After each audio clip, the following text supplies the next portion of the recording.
Hi there, it's Ryan. Just a quick note, Jeff's microphone did not cooperate during the recording of this episode. You'll notice that his audio sounds a lot different than it normally does. We apologize and we hope it does not take away from your pleasure in listening to this episode of MASH Matters.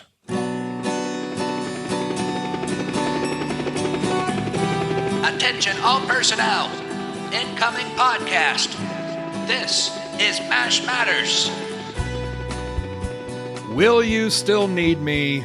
Will you still feed me when I reach episode 64? Hello, it's MASH Matters, episode 64. Jeff, I think, does this make us eligible for some kind of retirement or benefits when we reach episode 64? What, Ryan? What did you say? 64 episodes. I have to lay down. I know. I'm going to lay down right now. This will be the shortest episode of MASH Matters ever because we're going to need a nap. Jeff, are you there? What? Okay, Hello? yeah, just checking. Hello? Nurse? Oh my gosh, 64 episodes. Holy moly. How many episodes do you think we can do? I don't. That's a darn good question. I have no idea. I have no idea how long this train is going to run. Yeah. I'm enjoying it. I have no plans to stop anytime soon, but you know, who the heck knows how long we're going to go with this. So. Well, if they stop sending the checks, then I'll stop. I mean, that's... Wait, somebody is sending you checks? No, I don't get any checks from anybody. We don't get checks, ladies and gentlemen.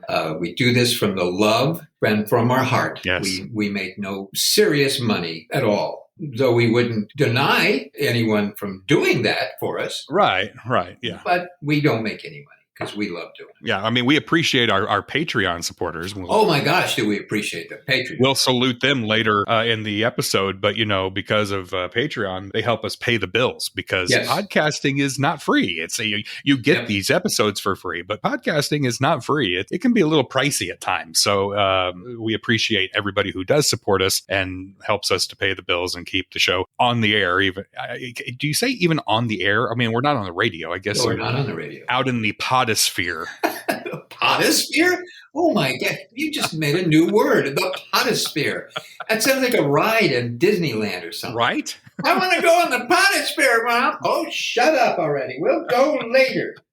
The podosphere. I love that. Mm-hmm. Or maybe they could name another space capsule. The podosphere. Podosphere has blasted off from Cape Canaveral today. We need to trademark that right away. Yes, indeed. Maybe we can make enough money from that. We can go out on our yachts and broadcast this from our yachts in the Caribbean. And we'll call that yacht the podosphere. It all comes full circle. Oh, that's brilliant. Yeah. All right. Well, great talking with you, Ryan. And I got to run. Let's go take our nap now. Okay. Hey, thank you to everybody who keeps sending us in questions and comments and follow-ups to things that we talked about in previous episodes. A couple of episodes back, we talked about a MASH reference in Saint Elsewhere, and we had a couple of people follow up on that. One of them was Grace Ann. She said, the scene you mention isn't the only one. One of the surgeons, Dr. Mark Craig, references serving with other MASH surgeons in Korea by character name. In Season 5, Episode 4, the episode entitled Brand New Bag, Dr. Craig says, I haven't had this much fun since B.J. Honeycutt and I closed the Kimchi Palace.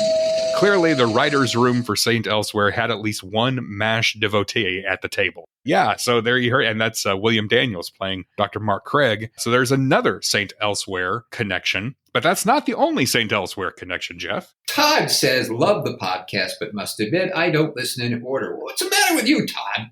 I've specifically listened to the cast episodes first and jumped around a lot. Listened to a couple today, and there was a mention of Saint Elsewhere with the Henry Blake reference. Immediately, I thought of Private Conway and was surprised that there was no mention of Ed Begley Jr. Well, yeah, Ed Begley Jr. was a series regular on Saint Elsewhere, and when we were talking about Saint Elsewhere, I did not make that connection. I also did not make the natural connection. G.W. Bailey was also, for a brief moment in time, a series regular on Saint Elsewhere.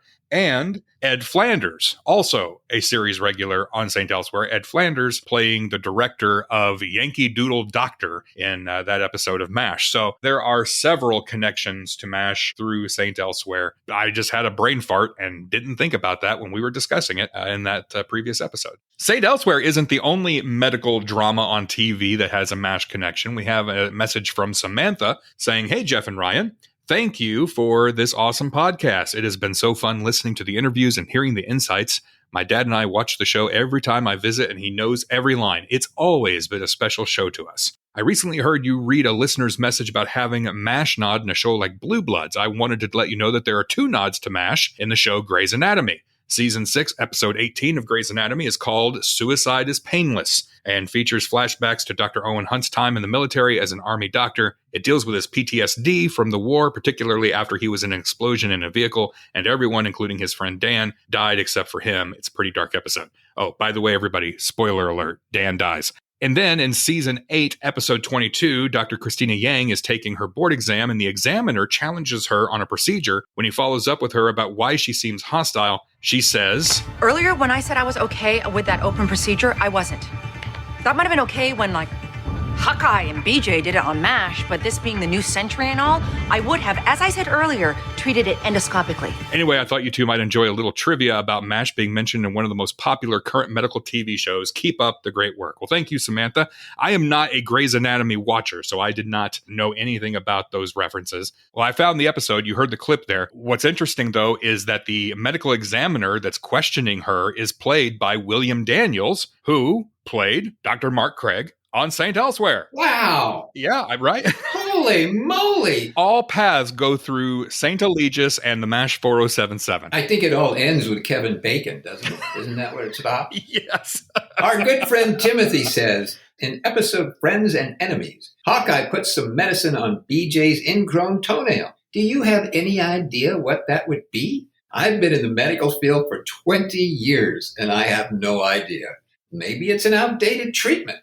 Okay, Timothy, I have no idea what they would have put on. No, we don't know. I want to put it out there to the masses. So this is the episode where BJ has the ingrown toenail, and Hawkeye is putting this purple goop on his toe, and he jokes that he is awarding him the purple toe. So it's this purple paste or something that he is putting on BJ's toe. I have no idea. I just assumed, not being in the medical field, that was maybe a common practice for ingrown toenails. I didn't know. But to hear a medical professional say, I don't know what that purple stuff is that he's putting on his toe, makes me wonder, how did they know about this? What is this treatment? And does anybody else know? So putting it out to the medical masses, what is the purple stuff that's being put on BJ's toe? Let us know. Hey, Timothy, you'll be proud to know, as a medical professional yourself, I recently had stitches about an inch below my big toe on my foot. Got a little cut there. Had to have 3 stitches, and they were in there for about 10 days, and they were due to come out. So I made an appointment with a doctor to go take them out. And then I said, oh, wait a minute, why should I do that? So I got my scissors out and my tweezers and my alcohol and my bottle of gin. I had the bottle of gin, and then I stuck the scissors under the thing. I clipped the stitches, yanked out those stitches, yanked them out with the tweezers. They came out lickety-split, willy-nilly, not a pain,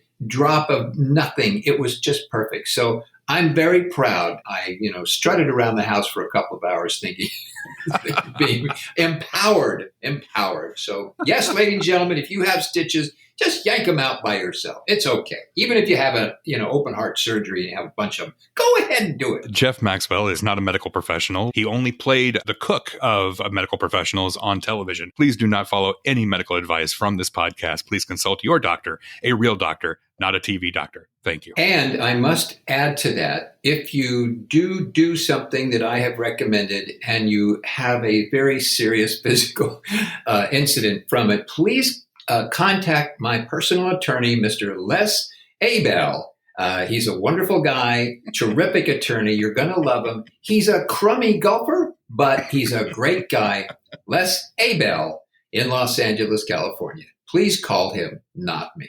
Thank you. All right, let's go to the phone lines. Here is a voicemail from Josh. Hey guys, I just listened to episode 28, and I just wanted to say what an amazing story that was, with Jeff being dubbed over and everything that happened between he and the unnamed executive that you mentioned. And I just wanted to say, not only did I enjoy the story and was it worth the wait, but I did want to offer my condolences for you having to go through something like that. I've been through something similar to that before, as I'm sure a lot of your other listeners have been through, and listening to it and kind of putting myself in your position and the fact that, you're doing the show that you love with people you love and then having to go through something like that where you don't even know what you did and essentially you're fired, that's got to hurt. I just want to say, knowing that and looking back, I'm so glad they brought you back onto the show. You do a wonderful job as Igor. You always did. You were one of the best parts of the show. I just watched Adam's Ribs episode last night, so you were really great in that. But anyway, I just wanted to say that I'm sorry that you had to go through that. I'm glad you came out on the other end and came back to the show. And again, I'm so glad I found the podcast. You guys are great. Thank you so much, and I hope you have a great day. My. Could you play that again? No, you can just listen to this episode when it comes out again. If you want to. Okay. Yeah. I will. Hey, well, Josh, thank you very much for saying those very, very, very kind words. They're meaningful to me. I appreciate them, and I thank you. It was kind of a bummer moment for me in my young acting career life on MASH. Luckily, I kind of grew up, and luckily things were patched over, and luckily, yes, I returned to the hill or to the steam table. Right. But I really appreciate your sentiments, and I don't know what else to say other than thank you. And I say this with love and affection in my heart to you for saying those things to me. That's wonderful. So thank you, Josh, very, very much. Thank you, Josh. Yeah, if you have not yet listened to episode 28, I encourage you to go back and listen to that because it is a very interesting story that you have not heard anywhere before, except here on the podcast. And we hear a lot of comments and inspiration from that episode. In fact, we were just talking to one of our MASH VIPs on Patreon on our Zoom chat the other day. And I won't mention her name in case she doesn't want this story put out there. So link to her name, but she was saying to Jeff how appreciative she was from that episode and that story that you tell in episode 28. She was moved by how you took the high road, and it inspired her, she said, to do the same. And, she said that she hadn't always taken the high road in certain situations or known how to handle situations like that, but you actually inspired her to do that. And so I think that was really cool to hear that story of something that unfortunate that happened to you many, many years ago. By sharing that story, that you are inspiring people like Josh here who can relate and can take a lesson from it. So that's kind of nice to hear those kinds of stories. Well, it is. Yeah, thank you. It's good. We all live our lives and we all have really bad days, bad moments later on in our adult lives. And so that was one of them that I had, and it was really tough. But again, I was able to sort of surround myself with myself and ground myself in the reality of what I needed to do and how I needed to go on. And it worked as well as it could possibly have worked because all the things were laid to rest and everybody felt better and still to this day do. So I'm very grateful to all of the people who really helped me do that and all the people who are involved. So again, thanks, Josh. Thanks for saying all the wonderful things. But you do stick pins in that little producer doll every night, it's right? Every night, maybe 3-4 pins, very long ones.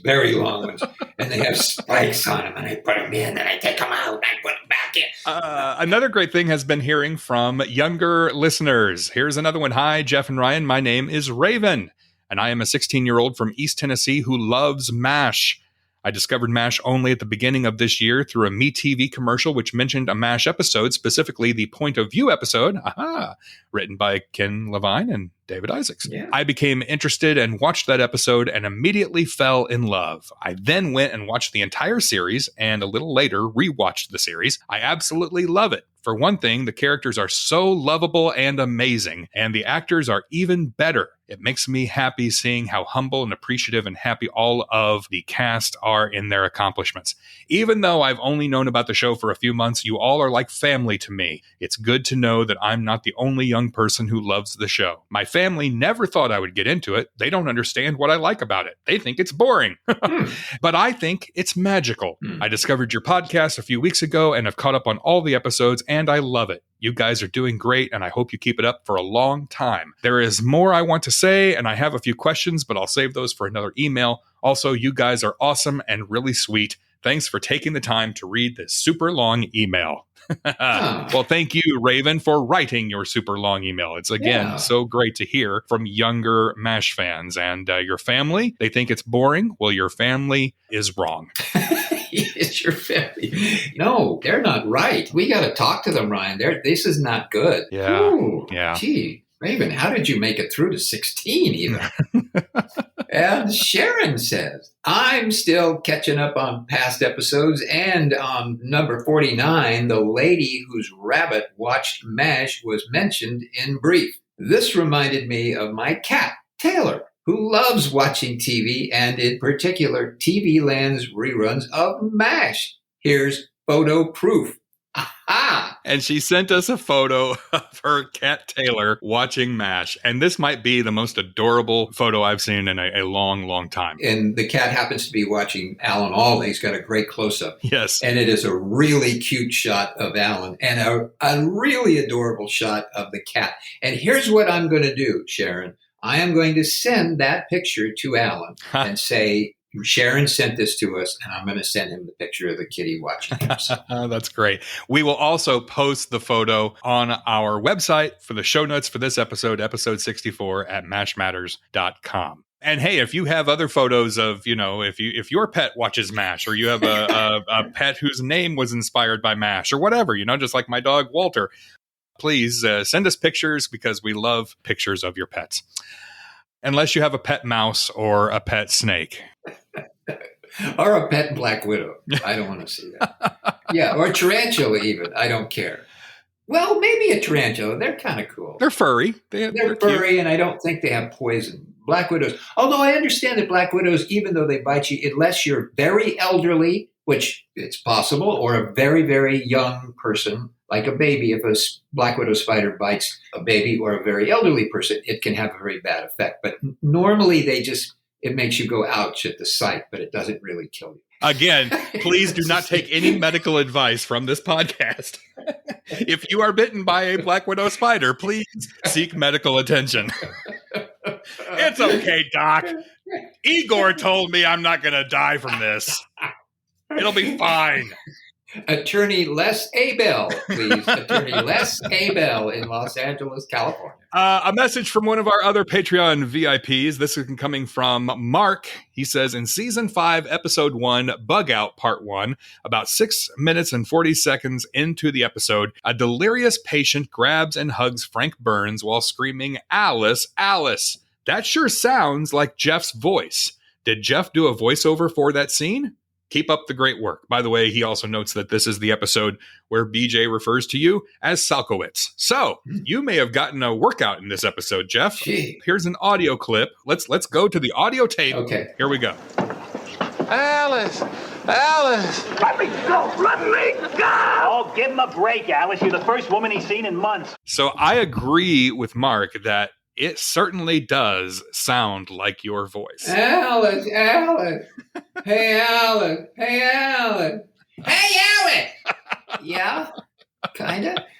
Well, here's the secret. No, it was not me. I did not do that. Okay. I don't know who the heck that was. Wow. So it's somebody who sounds like you. It must have been. He was certainly a wonderful person, blessed with a gorgeous voice.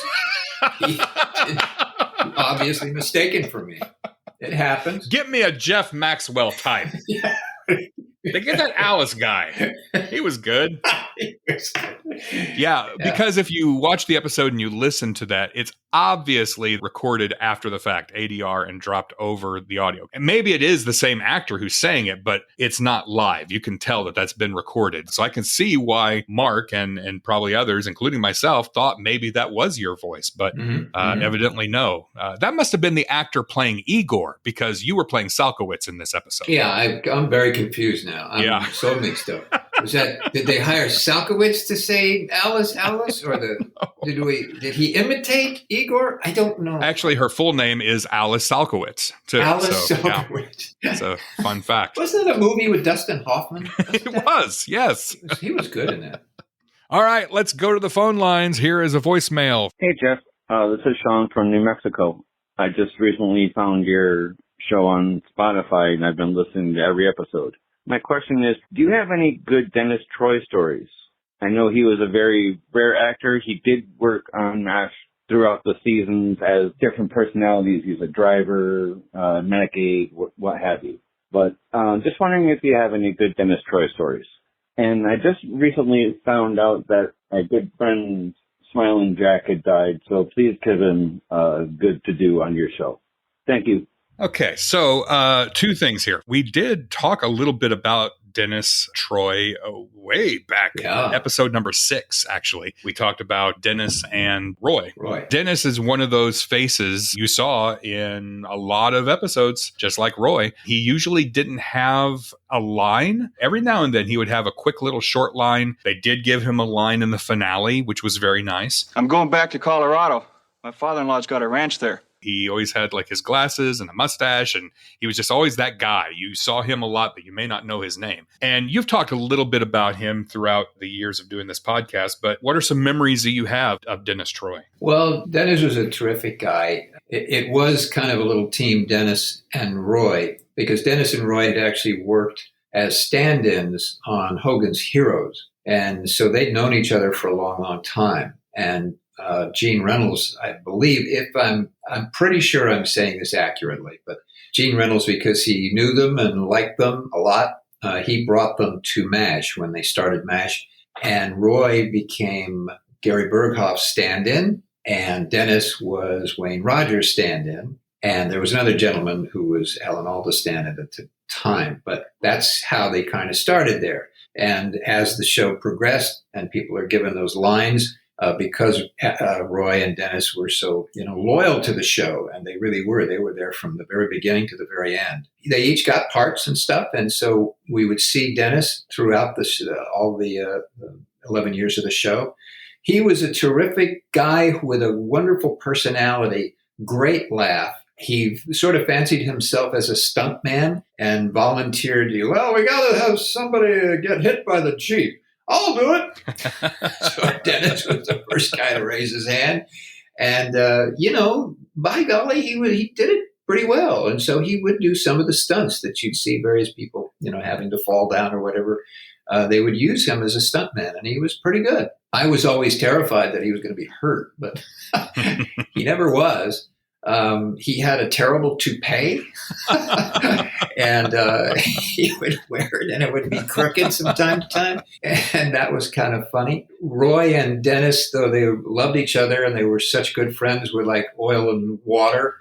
Roy was I'm going to be slightly political for the moment, just in terms. Roy was a very, very liberal guy politically, and Dennis was a very, very right-wing guy politically, and so all they did was argue about things, about that.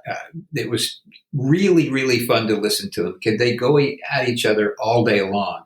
But again, they loved each other. So Dennis was a great guy. I loved his friendship. We were very close. The three of us were very, very close. I remember him fondly. I don't know where he is. I know, sadly, Roy passed away. I don't know the whereabouts of Dennis Troy. So if Dennis Troy, you hear this podcast, or anybody that knows Dennis Troy, please ask him to get in touch with us, mashmatters.com. Yeah. We would love to talk with you and maybe have you on the podcast. But most important part is I'd love to know that you're okay and love to know what your life is all about right now. So enjoy Dennis. He's a great guy. And Sean also alluded to Smiling Jack. And yeah, we recently learned of the passing of Robert Hogan, who passed away at the age of 87. He played Smiling Jack on the episode Smiling Jack. What a career he had. He was in so many shows, not only MASH, but everything from I Dream of Jeannie and The Twilight Zone all the way up to like The Wire and Law and Order. And he was on General Hospital and One Life to Live. And he had a really, really long career. Hogan's Heroes, too. In fact, Robert Hogan, his name was the inspiration for Hogan in Hogan's Heroes. We also lost, within the same day, we also lost Arlene Golanka, who had played Edwina Ferguson in the episode Edwina. It was kind of sad there. In the span of 24 hours, we lost two really well-known guest actors from the series. So that was a sad day. And I'm feeling a little dizzy myself. I don't know. Don't you? You're not going anywhere, young man. Okay, I'll stay right here. And from Ian. Ian says, "Hi, Jeff and Ryan. I went on another hike to the MASH site today. Not only is the Malibu Creek hike a standalone gorgeous hike in itself, but arriving at the MASH site always brings a smile to my face and always gives me that comfortable, familiar feeling. And they've recently done some upkeep there, which made me very happy. Silly story, my girlfriend and I climbed up the large rock near the creek of the set and had a little picnic there. Unfortunately, when I jumped down off the rock, I completely ripped the back side of my shorts wide open, which suddenly made me feel like now I belong to a fairly small club of MASH actors who might have had embarrassing below-the-belt moments there. Bottoms up." Anywho, on the small chance that you end up reading this on the podcast, yeah, you're right, Ian. It's a very small chance that we're going to read this on the podcast. I have a question for you guys. I've always been impressed by the show's ability to stage and shoot the hustle and bustle of ambulances, jeeps, buses that roll through the camp when wounded arrive. But there have been times when I've noticed some pretty close calls where it's amazing someone didn't get hit or run over because they were running in front of a vehicle or the vehicle was driving very fast close to people. Were there any accidents or near accidents that ever occurred during the more hectic wounded arrival scenes that, Jeff, you either witnessed or Ryan, you've read about? Love the podcast and love the continued shared celebration of our favorite show. Well, thank you, Ian. First of all, I'm putting a picture of Ian and his split shorts on our website, the show notes at this episode 64 at mashmatters.com. Thank you for sharing those photos, Ian. You do have to be over 21 to view that picture. That's right. In fact, you really should be over 67 to have viewed the picture.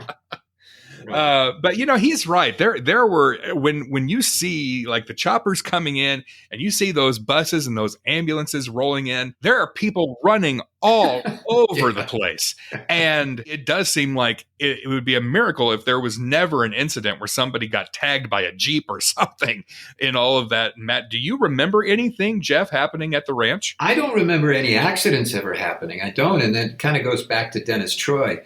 Some of the drivers of those Jeeps and trucks and everything were very trained folks. Mm-hmm. And Dennis was one of the guys who would drive a lot of them because he was, as I say, we go back to him being a stunt person. He was a good driver. And so they would call on him to do those kind of tricky maneuvers if you're in a Jeep or a truck, mm-hmm. as well as somebody getting out of the way of a Jeep or a truck. So if there had to be a close call, it was probably Dennis doing that. Because he was the only one crazy enough to risk his life and do those things. But I honestly don't remember any accident ever happening. Wow, so, that's impressive. That I mean, that really is. Yeah, it is. And kudos to the assistant directors and guys who were sort of directing all that. Mm-hmm. You're right. It was pretty cool the way it looked, mm-hmm. but it didn't hurt anybody. So that's amazing. Yeah. There's always those moments. There's several moments with the main cast too. You see occasionally, and one that's popping into my mind is the episode where Potter fails his driving test and he has to go retake the driving test with Rizzo. Potter's driving and Klinger kind of stumbles in front of the Jeep, and Potter, at full speed, mind you, has to sway to get out of the way, and Klinger has to jump out of the way. And if you watch that episode, it's them. It's Harry Morgan driving, and it's Klinger jumping out of the way. And I'm thinking, wow, that was risky. Yeah, it was. to have the Jeep that close to one of you're driven by one of your main stars and almost hitting one of your main stars. That is something to not go to a wide shot and use Dennis Troy as Klinger. Yeah, that's true. Yeah, that's true. Yeah, well, I'm glad to hear that nobody ever got hurt or took a helicopter blade to the noggin or anything, because that would have been something. Would have been a bad day. Yeah. A lot of the times they asked me to throw myself in front of a Jeep just because. They weren't even shooting the show. Yeah, they weren't even filming. Yeah, throw yourself in front of that Jeep, will you please? It was during the read-through, which I thought was odd, but that's odd. I did bring the Jeep in and it smelled. There was gasoline. Terrible.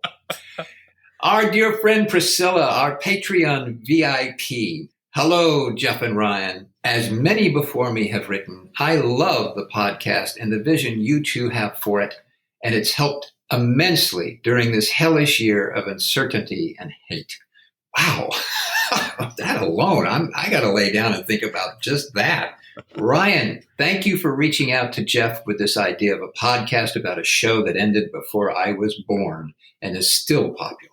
It is because of fans like us that keeps this show alive, and I thank you. Jeff, the amazing Private Igor, and a huge thank you for agreeing to be a huge part of the podcast. It's always nice that the word huge is always referred to Jeff Maxwell, and huge is thank you.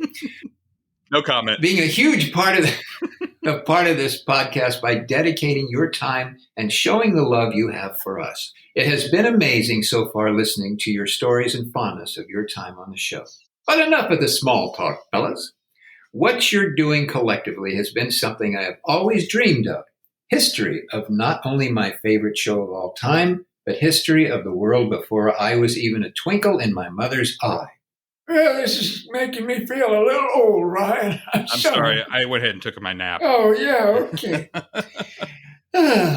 Growing up in Southern California, Hollywood has been something that I've always found fascinating, and how different it was back when the show was filmed versus how it is during my generation. Thanks to the amazing interviews, I now have a stream of witty stories of times past. You know, in that regard, Priscilla, I hate to interrupt your letter for just a moment, but I'm going to make a recommendation that you buy a friend of mine's book. He wrote a wonderful book called You Must Remember This: Life and Style in Hollywood's Golden Age. Great book, talks all about the wonderful, life and style of Hollywood and what it was like back then and who did what and how they looked and what they said doing it. So I highly recommend it. It's written by Robert Wagner. We all probably know Robert Wagner from being an iconic movie star. He's a terrific guy, and he wrote a wonderful book. You must remember this. So I highly recommend reading it. You'll really enjoy it. I'll put a link to that in the show notes, too, at Okay. mashmatters.com. Back to the letter.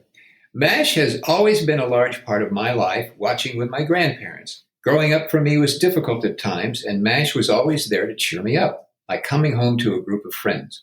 I was diagnosed with autism when I was 3 years old, and social cues and tones for me have, and still are at times, always been difficult for me to understand. Growing up watching this show has helped me with humor, sadness, mourning, love, hate. The list of emotions is endless. I don't think there are any other emotions. Do you? I don't.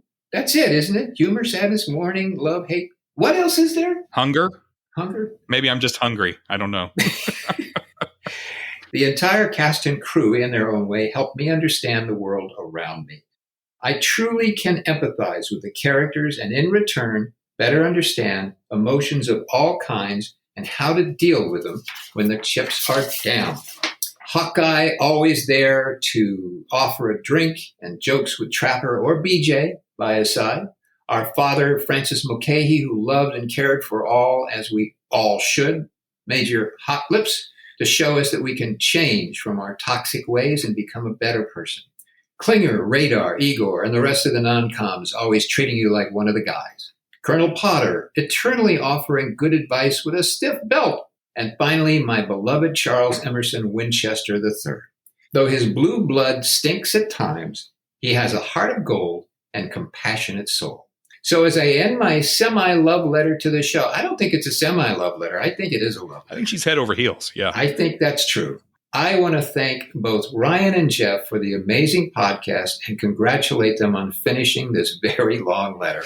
I cannot wait to hear more episodes. Well, that's wonderful. Priscilla, thank you so much. Those are wonderful words. Wonderful, wonderful words. Jeff, you and I had the privilege of talking with Priscilla. She is one of our majors for our Patreon VIPs, and part of that is that you get to have a Zoom chat with us. So we had our Zoom chat with her recently, and she was just delightful. I apologize, Priscilla, that it took us this long to read your letter, And that goes to anybody who has ever sent us anything. You have to understand that we have a stockpile of over 100 letters and questions and emails and voicemails and whatever that we have not gotten to yet. We're going to get to them eventually, but we haven't gotten to them yet. And Priscilla, your letter kind of got lost in the mix of those. So I'm sorry that it took us this long to read it, but it was so wonderful talking to you and hearing your story. And thank you so much for the kind words. We do this podcast for you and fans like you. So thank you. No, she was delightful on that Zoom conversation. She was just terrific. I enjoyed that so much.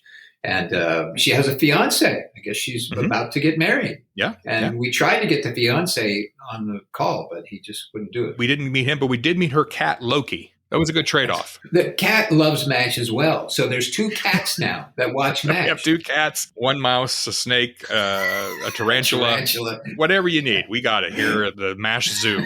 Thank you, Priscilla, for your kind words. Thank you also for being a MASH VIP on Patreon. We want to salute some other Patreon VIPs. We want to salute Private Nancy Black. Private Andrea Lynn Van Ben Schoten. Andrea, I never know how to pronounce your last name. And you've told me in the past how to say it, and I still don't know if I'm saying it correctly. Ben Schoten, Ben Schotten, Ben Schnechen, Schnatchen.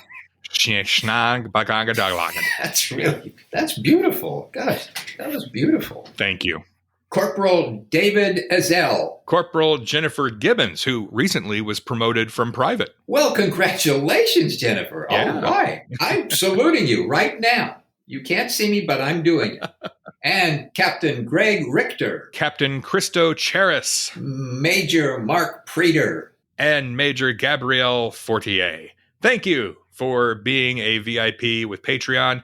You also can support the show, help us keep the lights on and the bills paid, and keep the show out there in the potosphere by going to mashmatters.com/support and signing up to be a MASH Matters VIP for as low as $3 a month. You can get all the details and unlock some really cool rewards and some swag we'll send you. And you could even get a Zoom chat with myself and Mr. Jeff Maxwell. And if you're lucky, we will murder your name when you send it in and we read it over the podcast. We will just trash it, murder it. That's right. It'll be wonderful. You'll love it. You can reach out to us, mashmatterspodcast@gmail.com. You can also find us on Twitter. You can find us on Facebook, Instagram, YouTube. We're everywhere. And you can call and leave a voicemail under 3 minutes in length at 513-436-4077. By golly, is that it? We're done. We're done? Yes.